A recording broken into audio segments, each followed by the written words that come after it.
My name is Jerm. This is Jerm Warfare, the battle of ideas. It's ethical skepticism, propaganda, fake skepticism is a term that you use. Pseudo skeptics. Yes, I call them just a variety of names, narrative pushers, pseudo-skeptics. Social skeptics is my most common term on my website, and it basically just outlines this. It stems from Edward Bernays' social engineering, the steps, the ways through which control narratives engineer compliance or coerce compliance or cultivate ignorance in a large population. So Edward Bernays, I believe it was in the 20s or 30s, outlined a series of tactics that control agencies or governments or even NGOs use to control the prevailing thought, and that social engineering becomes the chief focus of social skepticism or ethical skepticism. Ethical skepticism is a broader application about the state of mankind, the history of mankind. It stems from the Avestan tradition called vohu mana, or the clear mind, or the rational or sound method of thinking. And certainly topically, it sounds like the skepticism that was pushed out on us by Carl Sagan and Michael Shermer in 1972, but it's completely different.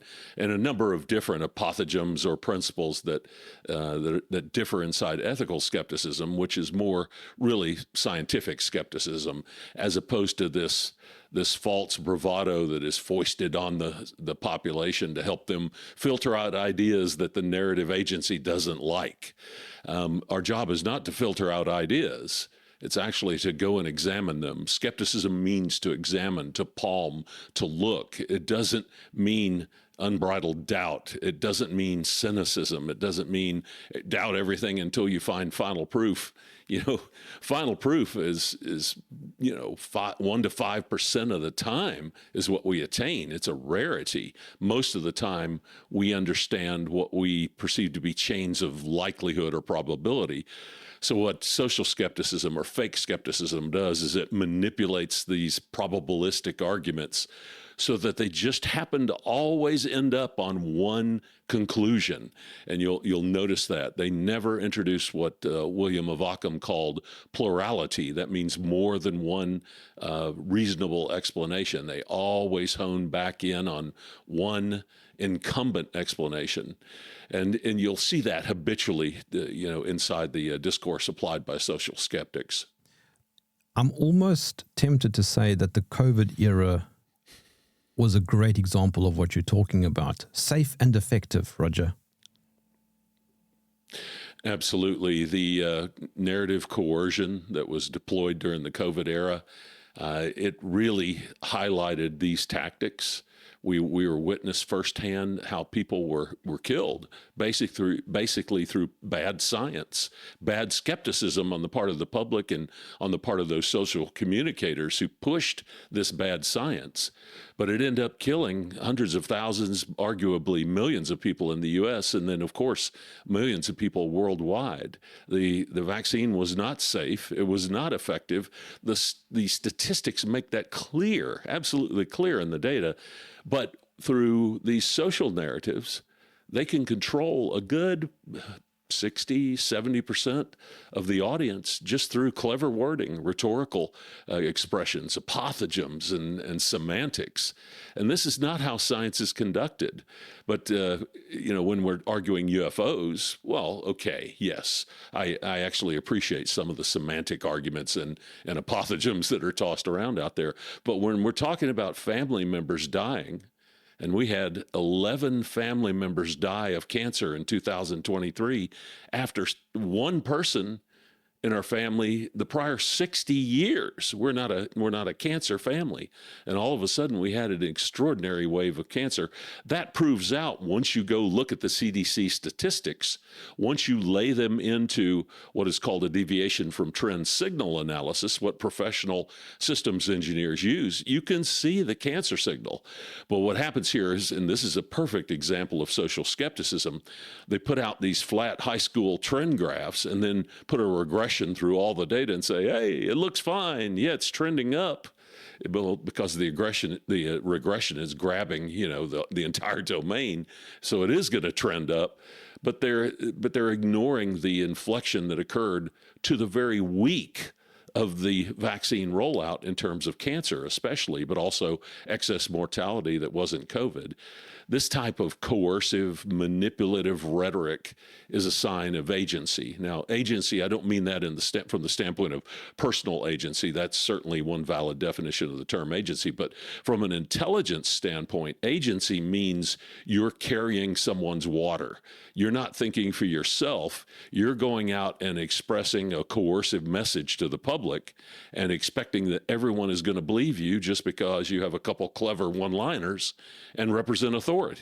And those are the last two things that anyone should base their epistemology upon. You've written extensively on logical fallacies and I guess propaganda tools. I mean, this was used very effectively in the COVID era, and we can see this in the conversations that we have with absolutely. people around us. Absolutely. I call it the tree of knowledge obfuscation, which is, a play off of the biblical tree of knowledge of good and evil. But this would be the tree of knowledge obfuscation. I think it's up to about 3,600 specific fallacies, methods of crooked thinking, rhetorical and semantic tactics by which one can control public thought or appear to argue with someone who has a dissenting opinion or a differing opinion from you. Its hope is to provide a library, a resource for these types of pseudo arguments, if you will. But as I've gone through it and I've amassed these over probably about 35 years, longer than that, 40 years of really starting out arguing with my father when I was younger, who was a very skilled lawyer. And so every discussion was to be structured in that type of, not legal framing, but certainly it had to be a syllogism that delivered a logical conclusion and was based upon sound evidence. Otherwise, you were going to get a butt chewing. Roger, but, this is not go ahead. This is not something I think that you've covered, but it's more of an existential kind of question. I don't know if you have the answer. It's something that I have grappled with for a very long time. Because of the nature of humans, are we actually able to be objective or reasonable? Well, the ultimate answer is no. The scientific community would like to pretend that the process of peer review ensures that objectivity to a reasonable level. But what I find is that because peer review is anonymous and because authors have to submit their name on their work, we immediately start ascribing truth and non-truth status or categorization based on who's publishing the work. The merits of the work rarely play into how it's accepted inside the scientific discourse, much even less the social discourse. Peer review allows people who are agency-minded, they're carrying someone's water, or they're defending a theory that they developed, or they're just defending the narrative because they're either making money off of it or their career is based upon it. That anonymous peer review becomes a coercive mechanism. So it's an overkill against this tendency for everyone to have bias. We have two things that are at play in the scientific discourse and the social discourse. There's bias, and that's one thing, that's one challenge. And to your point, everybody has bias. But our problem is not bias. Our problem is agency. People carrying the water for someone else, for a government organization, carrying the water for their career, or the club inside which they assign their membership, affix their membership. When you carry someone's water, that's worse than bias. It is the most extreme form of bias that a person can hold, and it's applied inside those who should be entrusted with guarding mankind's wisdom. They carry agency, which is the most extreme form of bias. Now, of course, they're going to whip out things. Well, here's where we're right. 2 + 2 = 4. Here's where other people are wrong. But showing those elements of de rigueur, those stooge posed boxers to show here I'm right on elements 1, 2, and 3. That makes me right on elements 4, 5, and 6. That's part of the game that's played on us. But 4, 5, and 6, those extrapolated elements, may be much tougher issues. The sign of a person who has dealt with their bias is they're able. I think F. Scott Fitzgerald said this, that the key sign of a rational and sound mind is the ability to hold two diametrically opposed ideas in mind at once and not go crazy. So that's the vohumana mind, the ethical skeptic mind. I hold the incumbent hypothesis and certainly entertain its plausibility, but I also hold an alternative hypothesis, and I go out and I look at each of them. And it's not that I don't have a bias, it's that I put that bias in a cage and don't allow it to affect my observation of the domain, to put it in ethical skeptic speak. I go out and let's say UFOs. Yes, I understand the incumbent hypothesis that it's all military hardware, it's misinterpretations, it's satellites, it's people, it's lights in the sky that maybe the observer didn't really pay full attention to and thought something happened. All that happens. All that certainly is plausible. I value that incumbent hypothesis, but it doesn't explain the body of data. And this is a principle called deduction. When you pose a theory or a hypothesis, it doesn't have to explain all the inductive stuff, the suggestive or circumstantial evidence in a legal setting. That's certainly understandable. But when something is deductive, you have to address it, or you actually don't have a hypothesis. And we have a number of standing hypotheses, these incumbent explanations, or what is falsely called, often the null hypothesis or the prevailing wisdom, that are completely wrong, have not addressed any of the evidence, yet they're foisted by, quote, peer review as truth. That's our biggest problem. Individual bias, bias in exclusion criteria, PICO-T, structuring of study design, all that can be handled. It exists everywhere, but agency is our problem. I think it was around 2012-ish, I can't even remember the date, when Obama made the famous 97% of scientists agree that humans cause global warming. And therefore, because there's a consensus, which, by the way, can be questioned, but because there's a consensus, it must be right. Yeah, and as a skeptic, I went to look to find the source of that claim. And indeed, it's in a study. I have it on my website, but I don't recall the name of the study right now. What it studied were of those who felt that climate change was valid, number one, and number two, that at the time they called it anthropogenic global warming, that AGW was the lead theory. With regard to that, of that body, that screening criteria, 97% of them agreed that mankind was the chief or sole cause of climate change. So it was what's called a circulus appeal to circular argument, or appeal to circularity, or begging the question. So they qualified the scientists by whether they were already AGW proponents, and then did a survey of them, and surprisingly, 97% of them agreed with AGW narratives. So the quote by Obama was incorrect. It was framed in the wrong context. And he's smart enough, in his legal and political background, to know that he was crafting a lie there. So that signals agency, not bias. When you purposely lie to the public, that's agency, not bias. That statement diffuses once you go and actually look, and that's what I said. Skepticism means to go and look. The statement was qualified, and it was a begging the question principle. I'm also reminded of when Fauci a few years ago said, "If you question me, you question the science." Yeah, this adopting of the robes, that's basically the emperor wearing no clothes right there. That's a childhood. A child can understand the problem with this argument. When you put on the robes of science, that again is agency, because what you've done is married yourself to all the conclusions of the club, and you have to defend those conclusions. It's like when a person says, If you read the Bible and you accept one piece of it, you have to accept all of it, because you can't pick and choose what you believe out of the Bible. And that's complete inane baloney. Of course you can pick and choose.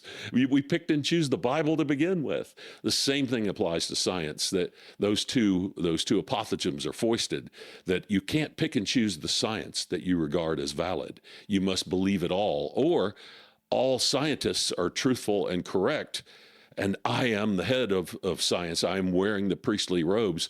Those two are two of the principal fallacies that ethical skepticism cites in the tree of knowledge obfuscation. Yeah, you just mentioned picking and choosing the Bible. I had a very similar conversation a while ago with somebody who said, yes, but those people, I think it was the Council of Nicaea, I forget now, where they created the canon, they put the Bible together. They, Roger, were ordained by God. Well, it's unfalsifiable, I think, is the right term. Sorry for interrupting. It's called an ad hoc rescue, but that means you cannot approach it with falsification.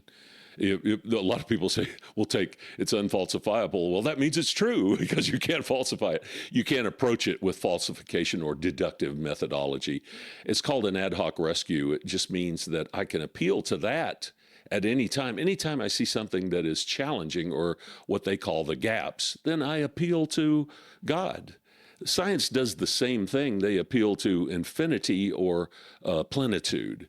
They'll, like, where did life come from? Well, it evolved, through a biogenesis on Earth, but it's so unlikely. It's in the trillions and trillions in unlikelihood.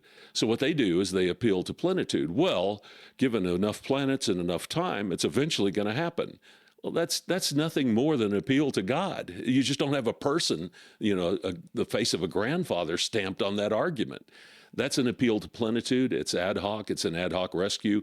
It is exactly the same claim that the person who appeals to God makes. So what the skeptic says is, disregard those two false bookends, this appeal to plenitude and this appeal to God, and begin to rationalize the deductive evidence that resides in the middle. Our DNA is based on a very logical and rational codex. And that codex could not have evolved, because you have to have the codex before you can have evolution. But yet the codex is a 1 in 10 to the 26th, I believe it is, in unlikelihood to just assemble on its own. The fact that it did assemble, number one, and then the second fact that it would assemble in this logical structure, and I've outlined this in one of the articles. Watson and Crick discovered this structure in 1954. It's not just remote in chance, it's impossible. And you cannot appeal to plenitude on the one hand to explain that, and you cannot appeal to God either, because it's a technology. It was surfing the wave. It didn't make the wave. It was doing the best it could given the resources that were afforded it. So both of those bookends are invalid when it comes to abiogenesis. Evolution is another argument altogether. That's another tactic, is this conflation of two ideas into one, and you take one valid idea and then you pork barrel an invalid idea in with it, abiogenesis, and force that on the public. And they don't know any better. Most people don't know any better. So they accept that agency and begin to defend it instinctually. That, I think you had a great point there about the way that type of bias creeps into the mix. A term that you, I think, created is torfuscation. Is that right? Torfuscation. Yes, it's a term I created. It simply means burying in the bog. If you remember the excellent article, Scientific American and National Geographic, talking about the bog people, and I can't remember the city it is close to in the UK, but basically they found a series of bodies of people. One even had a noose around its neck, so these were likely criminals. So, in a long time ago. So pity is not the not the appropriate response, but science is. And these bodies were preserved by the tar. The alkanes, I believe it would be called, that are in the bog that prevent bacteria from breaking down the bodies. So you got these complete bodies that are in the turf or the torf, which is the the old Gaelic term for bog. So torfuscation means to hide the bodies in the bog, and this is what we did all through COVID. We basically, when we rolled out the vaccine, the analyses I've done have shown that we put in extreme efforts on recategorizing deaths so they didn't show up as a result of the vaccine. We erred toward too many COVID deaths. We denied people treatment for the blood coagulation disorders that COVID, especially Delta, caused, until they got in the hospital. And then by the time they're in the hospital, they're almost dead. And if they die, well, they died of COVID. No, they died of lack of treatment. That's torfuscation. That's hiding the dead bodies. That is a human rights crime. And I would not want to be somebody who had committed that through their life and pass on to whatever comes next and have to realize the horrendous set of actions that were rolled out by those who carried this agency, carried the water of this agency. Well, speaking of torfuscation, you're talking about gaming something to get the result that you want. I'm thinking of pretty much most peer-reviewed papers. If you look at who funds them, I'm going back now to the COVID era. You had pharmaceutical companies and government institutions funding papers that were supposedly objective, for example. Yes, the funding, we haven't even touched on the funding. We talk about agency and carrying, the water of a narrative.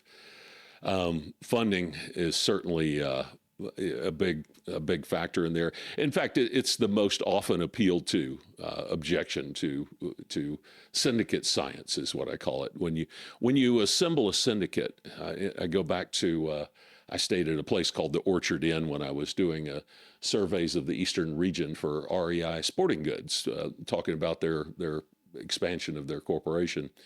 And I stayed at a place called the Orchard Inn, and the proprietor there stayed up with me and explained the history of those groups that were in that stayed in that hotel.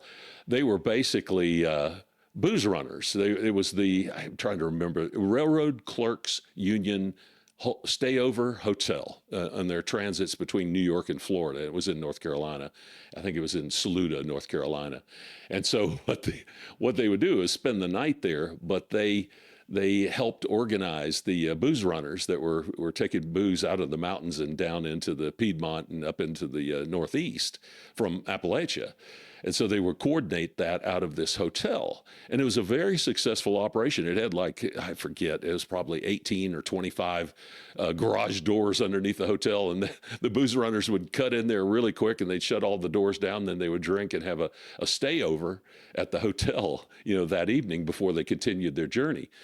Well, once prohibition was repealed, it wasn't that all those players and those participants said, "Yay, we won. Our goal was to make alcohol legal again. Yes, we're done. Our job is done. We're going to disband now and all go home."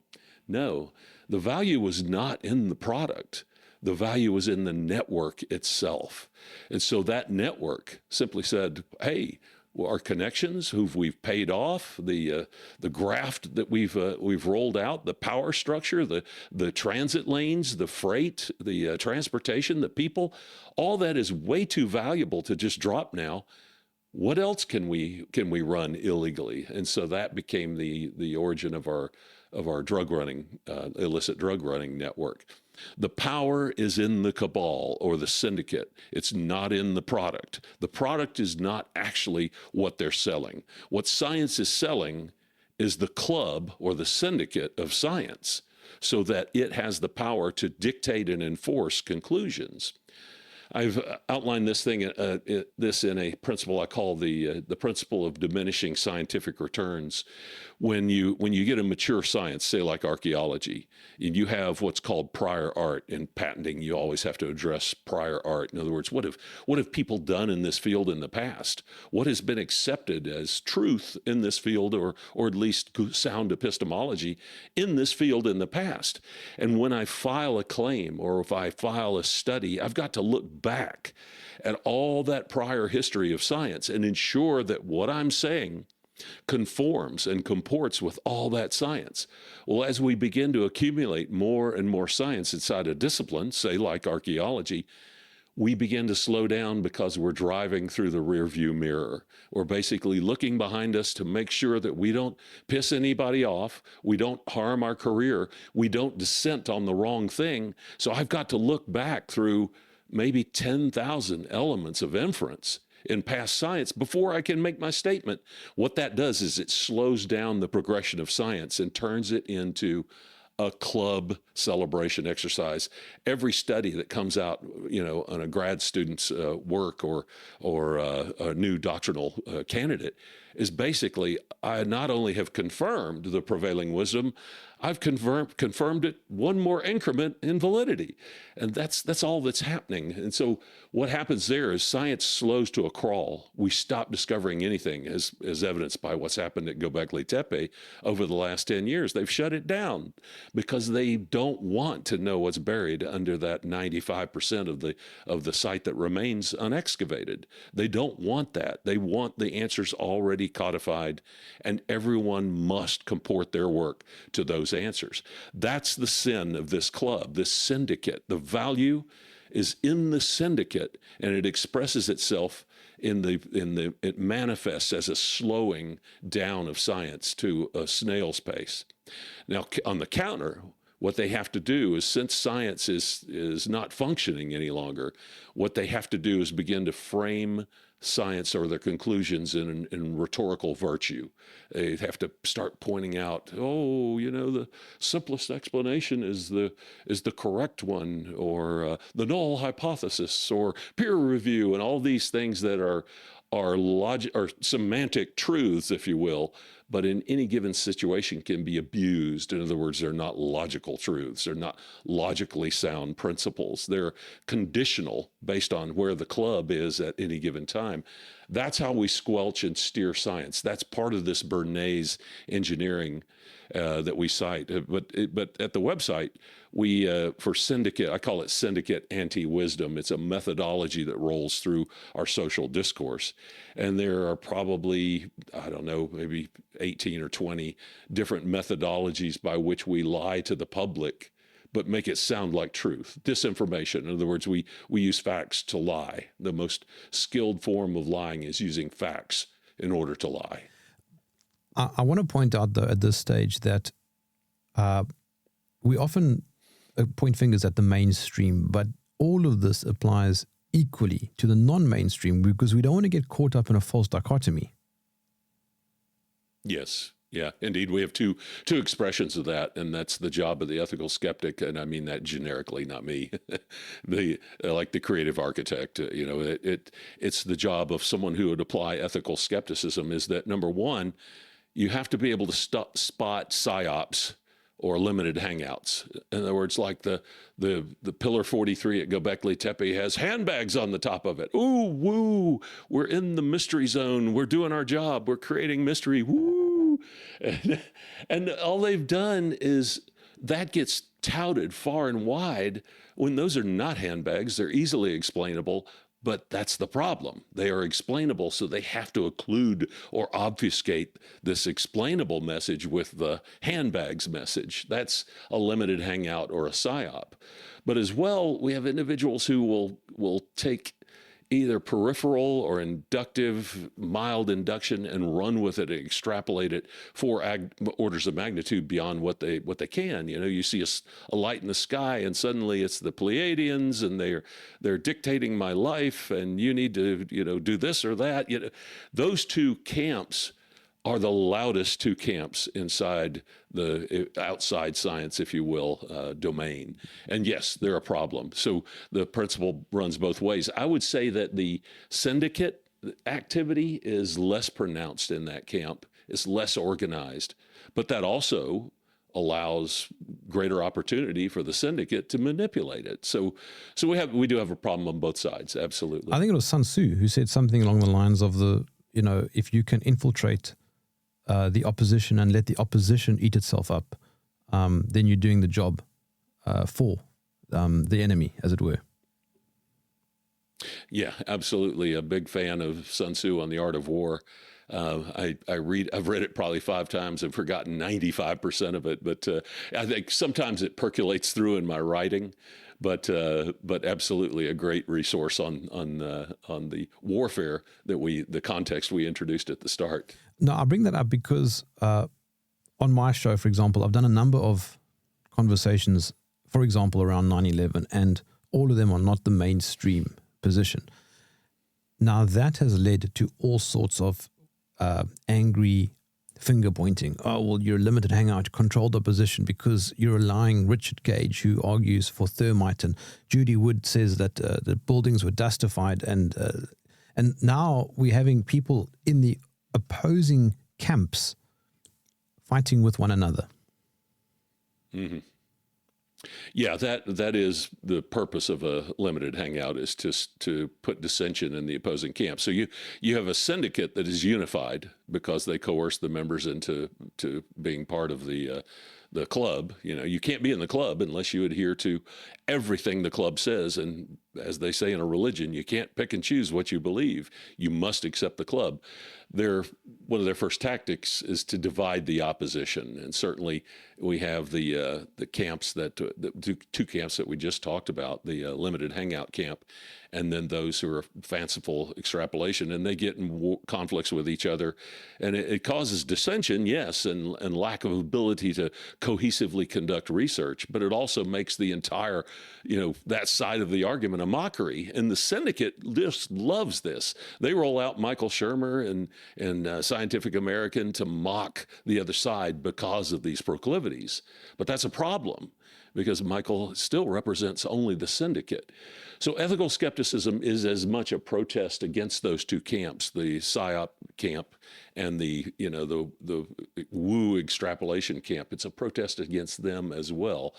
And so didn't fall in the middle. It's a completely different method of how to address these subjects. And it basically means go there, like I'm going this fall to Göbekli Tepe, and I'm going to go to Nimrut Dağ. And I want to go there and see and go through the library and see the actual artifacts and go through the library of written materials before I finish this second book. That's the task of skepticism, is to go and look, not invent clever apothegms, Michael Shermer style apothegms, to dismiss something that threatens you. That's nothing but a religion. And that's what our syndicate has undertaken. But yeah, most of my time on X, I spend trying to talk people off the edge of just spinning crazy versions of my hypotheses and misrepresenting them, because that forces it into this pseudoscience camp. When I sit down with PhDs and review the actual structure of the theory, they're like, yes, this is a scientific set of scientific hypotheses, and it's a valid theory. That's unanimously they respond. Whether they side with it or not to one degree or another, that's separate, but they believe it is a true scientific hypothesis. The disarray on the opposing side of the science syndicate, that disarray becomes one of our chief opponents. Absolutely. But a big problem, as you pointed out earlier, is the dogma. Sorry, is dogmatism a word? Dogma. I mean to say dogma. The science. Yeah, both are. Yeah. The science, Roger, yes. with the capital S. Yes. Dogma, the word cynicism, its root word is the same Latin root word as dog. And dogma is, more of I guess an anglicization of that, but they both come from the same concept, dogged denial. And dogma is certainly that. I think that, my experience, dogs are not actually that stubborn. I think more mules are stubborn. We should probably use mule. Cats, Roger. Cats are very, very tough to get to do anything. You don't own a cat. You have an agreement. No. Yes, that's correct. You're paying them for the privilege of seeing them at your home. Yes. But yeah, dogma is cynicism, and they come from the same root word. If you doubt everything and every new idea, oh, that's baloney. That's cynicism. It's not skepticism. Kant said, "I doubt, therefore I'm a skeptic." He didn't say that, but he said words to that effect. Doubt is certainly a tool, but it itself does not comprise skepticism. Skepticism may choose to doubt, or it may not choose to doubt. It may choose a term called apoke, or apoch. It's epoche. It's a Greek term in the English version of it, or Arabic alphabet version of it. It simply means a neutral mind state, or the neutrality that one adopts before going to look at an issue. If you doubt it, you've already declared the answer before you walked in the door. That's not skepticism. That's cynicism. So I don't like to use the word doubt, even though it is a tool. I use apoke. Instead, it's that neutrality. It allows me to look at the buildings in 9/11 and say, on one hand, I do see pancaking on overly heated structural, columns, but on the other hand, I see what the counter evidence people are pointing out, and I hold a POC on that issue as a result. So I don't get involved in those fights because I'm on neutral ground on many of the facets of that that whole argument.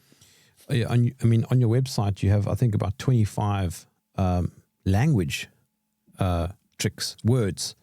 And that's a problem because we've seen this happening all around us. Pseudoscience, tinfoil hat. It's a great way to silence people who are thinking about things. Yeah, if you say pseudoscience, woo, or tinfoil hat in the pejorative on a discussion, you basically lost the argument. Denier. You don't know it, but everyone else knows it. Denier. You've lost the argument from the outset. Everyone else knows it, but you don't know it. And that has been to the discredit, to the lack of success of the science syndicate. Now, I separate the science syndicate from the body of science itself. Those are two distinct things. They may want them to conflate those into one thing, but those who wear the robes rarely are adept at the subject that those robes represent. Roger, I think I called those weapon words. Yes. Weapon words. Now, I know what you're talking about now, yeah. This word denier bugs me to the point where I don't even like saying it anymore because it's been so abused. It's used by people in the mainstream and in the alternative independent space. I get accused of being a denier for any number of reasons. And no real scientific thinker or critical thinker uses a term like denier because it assumes, correct me if I'm wrong, it assumes a monopoly on truth. It does. It's called a syllogism. A syllogism is a conditional statement. If P, then Q. So what they do is they hold the P silent. They say, you're a denier. But what's incumbent in that syllogism, that statement is, I am holding the repository of truth. But they don't articulate that. But they imply it through calling you a denier. And that is one of the most deceitful methods of scientific communication is using the term denier. It's completely dishonest, and it should discredit the syndicate aspect of science. But people haven't been trained in how to spot these elements of obfuscation, and that's one of the purposes of the website, is to help train that into the social mind. Roger, is science dead? Science is in a period of diminishing returns. On the other side of that period, in other words, it's laboring under the weight of its own conclusions and its own syndicate advocacy, and is barely able to move. It's at that snail's pace we talked about when I described the principle of diminishing scientific returns. But there's a thing called what I call a Kuhn-Planck paradigm shift. Max Planck said science advances one funeral at a time. It means the old guard has to die off. They're not going to accept it. And then Thomas Kuhn, in his book, Scientific Revolutions, I can't remember the specific title, cited the paradigm shift. Both of those things have to happen. The mind of our 14-year-olds has to change. And that's happened already. They already are entertaining ideas that 40-year-olds will doggedly deny. And then the old guard, the 65 and older, have to begin to die off. And that's indeed what we're seeing in skepticism. About 40% of our arch skeptics are dead now. And then COVID came along and showed that all their apothegms, all their wisdom, all the king's horses and all the king's men couldn't put Humpty together again. They couldn't address COVID. In fact, it was so bad that a lot of people like Nassim Taleb lost credibility because they, number one, didn't apply their principles when push came to shove, and number two, they didn't work. And so Michael Shermer lost enormous amounts of credibility. People don't quote Carl Sagan like they used to. Nobody buys Nassim Taleb's books anymore because we found out they were charlatans, to put it in his vernacular. It was all a rhetorical charade, and things weren't as they appeared. So this Kuhn-Planck paradigm shift is when not only the scientific community, but also the knowledgeable public cross over a threshold and introduce a new idea. William of Ockham called that plurality. Plurality means more than one. That's all it means. And he said plurality should not be posited without necessity. And that simply means if I'm going to entertain a new theory, I need to be compelled there. But once I am compelled there, I should not unduly protect the null hypothesis or the incumbent hypothesis, because that's not science. You have a thing called plurality. We have plurality today, for example, with UFOs. There's more than one valid explanation for the phenomena that we see. But those who push back and say, oh, there's only one explanation, or prove it, bring me a dead body, it's not the way science works. You don't advance through the first step of the scientific method is not prove it. The scientific method has 6, 7, 8 steps, depending on who you talk to about it. And it's a process that we have to go through. The goal of fake skepticism is to make sure that process never occurs. Now, they use a thing called, going back to William of Ockham, they use a thing called Occam's razor, even misspell it, because William of Ockham did not spell his name Occam. And it says the simplest explanation is the correct explanation. That's a decision heuristic. It's enforcing the prevailing or incumbent hypothesis. That's a way of squelching science. It is a completely invalid principle. Simplicity is what a huckster uses to sell an unsophisticated audience. The catchphrase, "You see, it's simple," is one of the most common catchphrases of use by a huckster.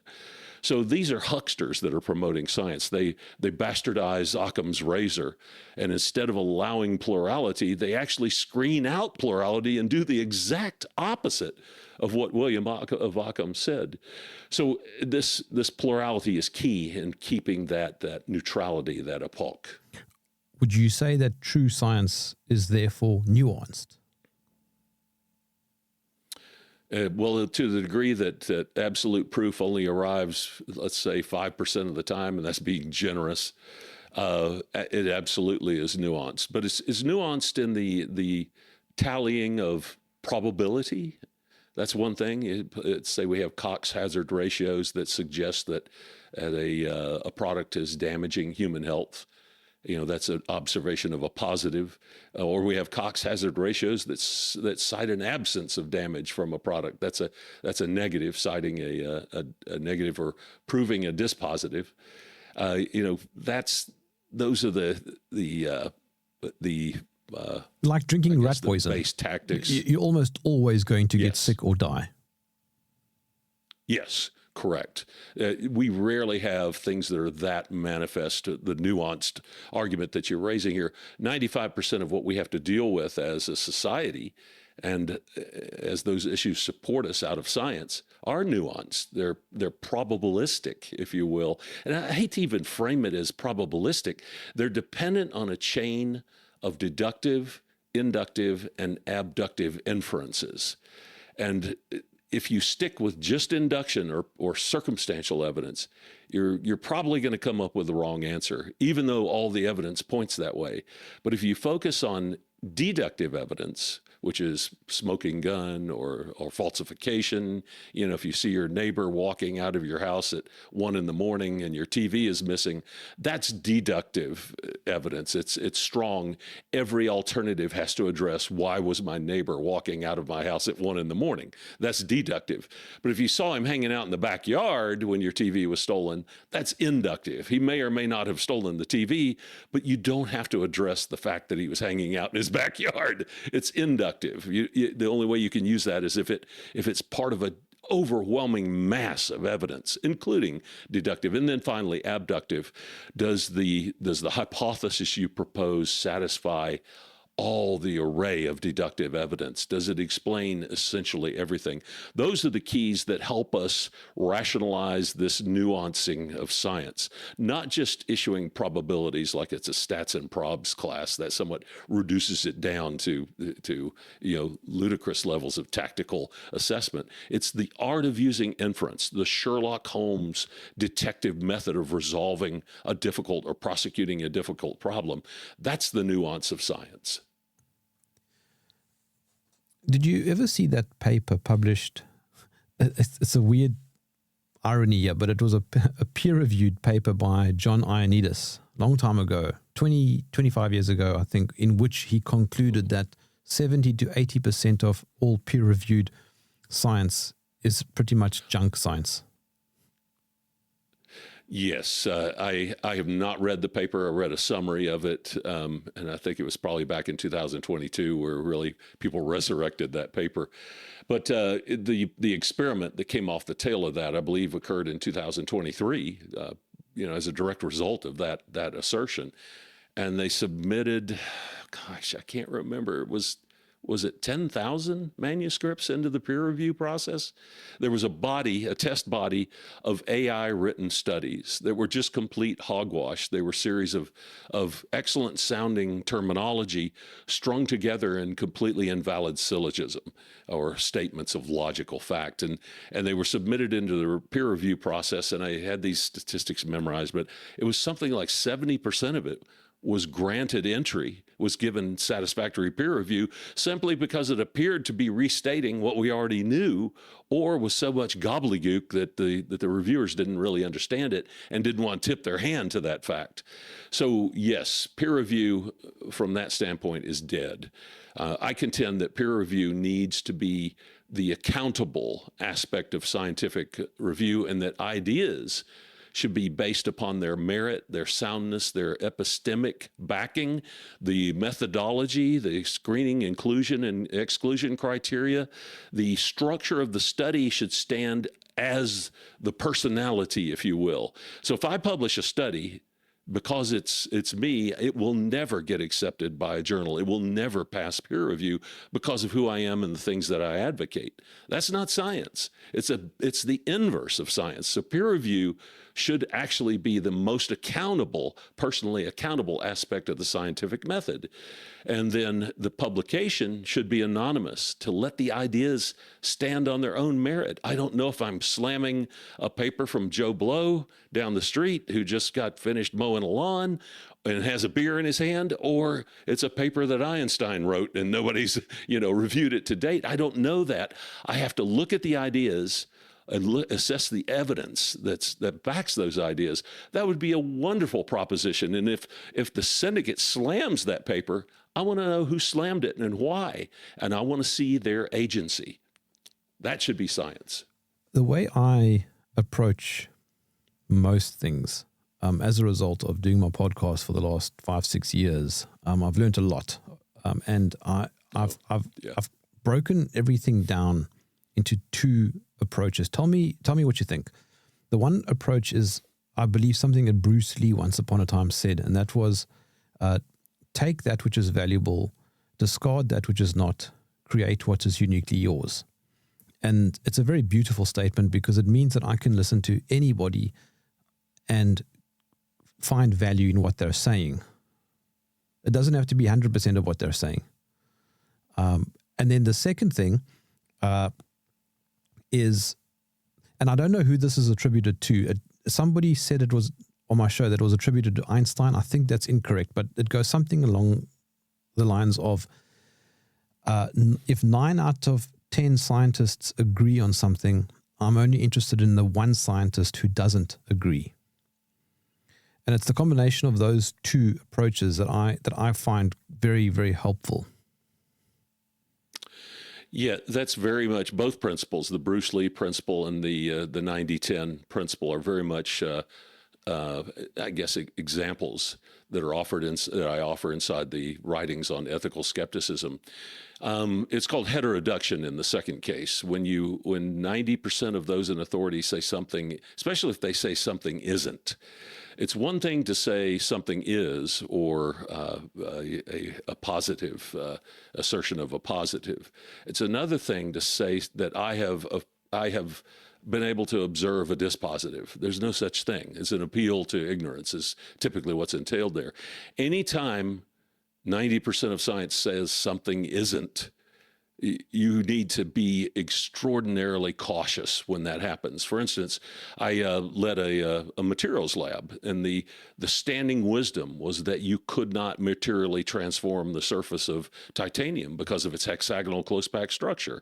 That's the null hypothesis. That was not only the null hypothesis, it was insisted as truth. In other words, they're saying you can't convert titanium, and I'm using a lot of technical terms mashed down into, quote, convert. And so when I took over the team, I said, basically the job of science is to disprove the null hypothesis. As of today, the null hypothesis is not true. It's a religion, and we're here to prove it wrong. And so they gave us funding, 8 months of funding, and we disproved that standing wisdom in 8 weeks. It didn't take long at all. That's called heteroduction. It's basically looking at the landscape of who says what inside of science, and especially if they appeal to ignorance or they assert a dispositive, they're probably wrong. And there's a philosopher who has a key statement like this: if the old guard of science says something's impossible, yet it has a mechanism, they are most likely incorrect. Then under the Bruce Lee method there, that's called shotgunning. And we use that also in the materials lab. Instead of saying, well, I'm going to test this method, this amperage, this current, this bath temperature, this compound in the bath, I instead went through like a minesweeper might. I methodically shotgun tested the entire domain. And by doing that, I found the 3 indicative results that were necessary in advancing this science. Whereas when you just hunt and peck through science, you're not going to hit those successes. And we found it quickly because we used method to find it. That's what Bruce Lee is using in that first principle that you outlined. You take what lights off as a success as you test. Catalogs do this in A/B testing. We've done this in our catalog with A/B testing. You observe your successes, and you begin to pool those into a body of understanding. And you hold the theory around that conditionally. Do I have a true seasonal sell-through here, or is there something more going on with my product line that I'm not aware of? So I have to assemble those successes. I have to disregard things that sell 1 unit a year. That's irrelevant. I mean, yeah, I love the revenue, but it's irrelevant in terms of seasonality or push-pull strategies in merchandising. I want to assemble those successes together and then begin to develop what's called a construct, explaining why they're successful. In merchandising, you have to do that, and you use your instinct. And many times you come up with the answer through observing those successes, those Bruce Lee successes, and developing an instinct around them. And then when you get a forecasting package and run it objectively, you find out that, yeah, your instinct was good 80 or 90% right. There's a shift in consumer sentiment, toward yellow polka dot now, and moving away from green plaid. And you have to be able to keep your finger on that. And that's that Bruce Lee principle. Yes. Has there ever been a time that you know of in human history where social engineering hasn't been a thing? Well, no shortcuts to truth, because then incumbent with that, we talked about the syllogism structure, if P then Q. If I claim to have a shortcut to truth, then I am also claiming, incumbent with that I am the holder of truth. I'm not the holder of truth. Touché. I'm the holder of a method. But I think back, your first point was that has it always been this oppressive domination of the social discourse. Has it always been reality, or is it just worse now? It's always been reality. It's just not as easy to identify as it is now. You think back, Pillar 43, Göbekli Tepe, the in situ evidence around it is dated to 9600 BCE. I contend that the actual pillar describes the sky in 14,800 BCE, and that's pretty clear. I've substantiated that in a study. It defines a cataclysm which occurred, and whoever was carving this stone depicted that cataclysm. It killed the cataclysms that Solon's, when he talked to the priests in Egypt, they said, hey, you have a short memory as Greeks. There have actually been 3 cataclysms, not just the cataclysm of Deucalion that they understood. Indeed, I believe that that's correct. There have been 3 cataclysms.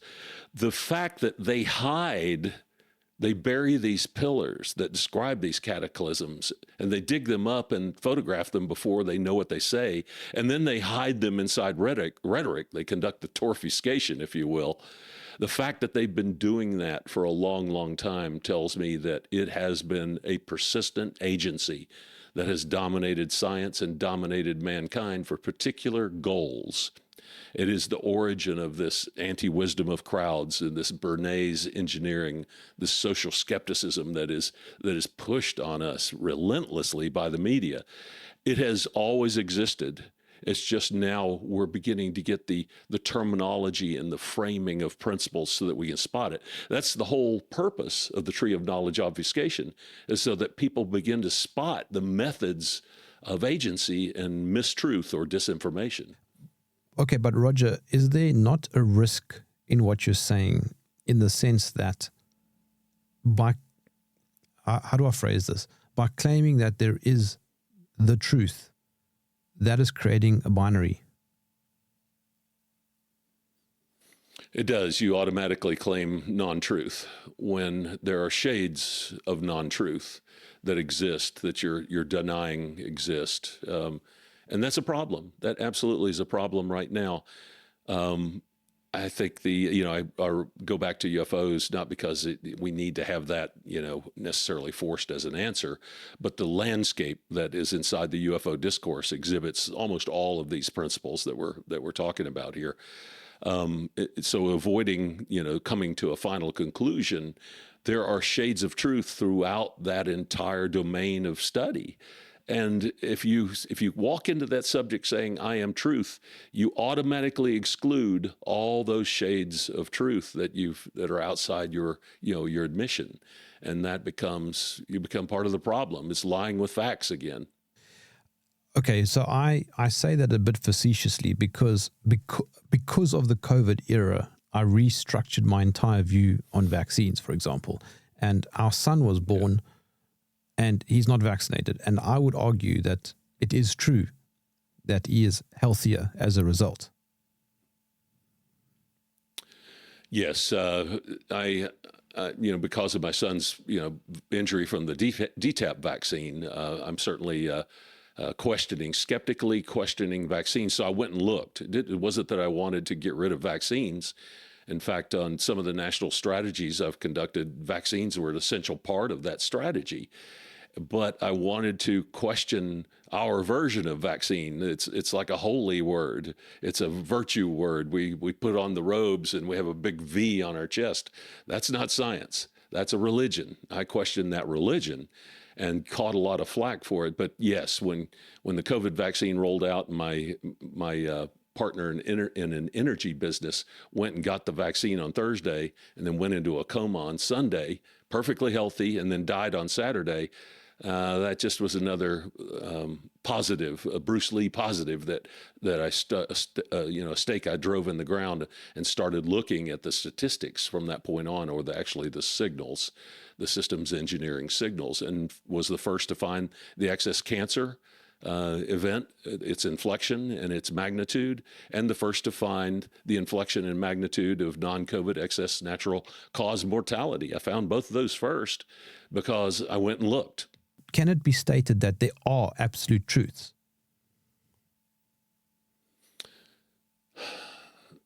It can be stated that there are logical truths and that there are semantic truths. And along that continuum, a person has to be skilled at negotiating their life and the ramifications of those truths in their life. That's really all it is. I would hesitate to use the term absolute truth. Yeah, and I'm using that absolutely, ironically.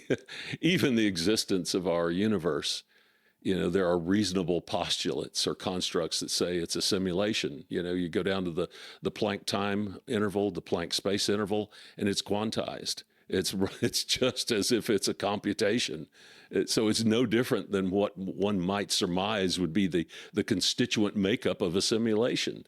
So I don't even have the absolute truth that this universe is real, or that the distance between stars is actually, the number one challenge that faces us in terms of traveling through space. So absolute truth, I would say no. We have logical truths, semantic truths, and then the ethical skepticism skill of applying those truths inside one's life. What's the takeaway here, Roger? Well, the takeaway is to spot these three camps: syndicate science, limited hangouts, and then the irrational woo, overexcited public. Each of those three compose probably 97% of the discourse online. And very rarely do you find people who actually go and look and maintain an objective stance and come back with deductive evidence and understand the difference between induction and deduction. There's a significant difference. Very few people do that. But if you do see that, like Jimmy Corsetti going to Göbekli Tepe and saying, I'm going to look at specific things here, the olive trees. Let's study olive trees. What does the taproot do on an olive tree? Oh my goodness, it's enormously destructive. Why did they plant olive trees? He went and looked. And because he did that, he precipitated a change. They cut down those trees. Well, the roots are still going to do their damage, and they know this. But those types of activities are rare. He cut through all the racket and the noise from the syndicate and all they tried to get him arrested in Turkey. That's the action of a syndicate. That's agency. It's not bias. And so our job is to spot that 3% that is actually doing the job of science despite or in spite of the agency of science. In terms of propaganda, Matthias Desmet wrote a book on totalitarianism. I don't know if you know what I'm talking about, or the book that he wrote. I had the great pleasure of having lunch with him. I don't. Oh, okay.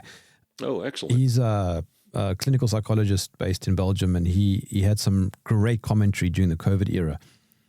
Anyway, his work is based on past work, so it's not necessarily unique. But in his book, he essentially makes the argument that around 30 to 35%, maybe let's say a third, okay, of all people at any given time will filter through these things that we've been talking about, and about a third will never. I wonder if it's desirable for it to maintain that balance for society to be healthy. Well, certainly the division is useful. If you look at it under, I guess, the social understanding of the Hegelian dialect, is you two parties. You purposely split a body into two parties, and there's always the agnostic middle. So when you say two parties or bookends, it sort of implies the neutral or agnostic middle. So that's the Hegelian bifurcation. A third party then exploits that under Hegel's construct there. So I think it's purposeful because it is useful. It's useful to maintaining power on the part of agencies that like to control. They love that circumstance. Having the debate proceed forward is of significant utility. I guess where that we begin to, depart from that or alter that is a thing called paltering, where we actually condition the media to look at that middle group and shift their sentiment over time. So we begin to shift the locus of those three groups. Politically, we've shifted left, and it's gotten worse and worse. Whereas, what I used to, consider left principles that I really liked are now considered moderate or even conservative. And now, when I was in the middle at one time, I'm now on the conservative end of the spectrum. That's called paltering. And that's the job of the media. So there's a second level of control that's exercised in that trifurcation, as you outlined it. But it's absolutely, to answer your question, it's absolutely useful and purposeful. Yes. All right. Roger, how can I follow your work? The ethicalskeptic.com, www.theethicalskeptic.com, and Ethical Skeptic on X. And then, of course, I've got the book sales out there. ECDO Theory is the title of the book, and it's selling robustly right now at a couple different sites. I haven't put it on Amazon because I consider Amazon as the place where books go to die. I want to keep that intellectual property, and I want to keep the value sustained. These are principles, we learned at our catalog and retailer. So I want to sustain its value, and it's becoming somewhat of a collectible item as well. Thank you for joining me in the trenches. Thank you, Jerm. It's a pleasure to be on the show again.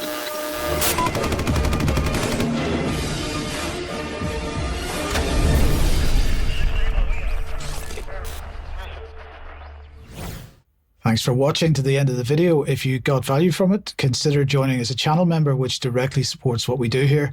The link is below, and if you're hungry for more, here are 2 more videos for you, and we'll see you in the next one.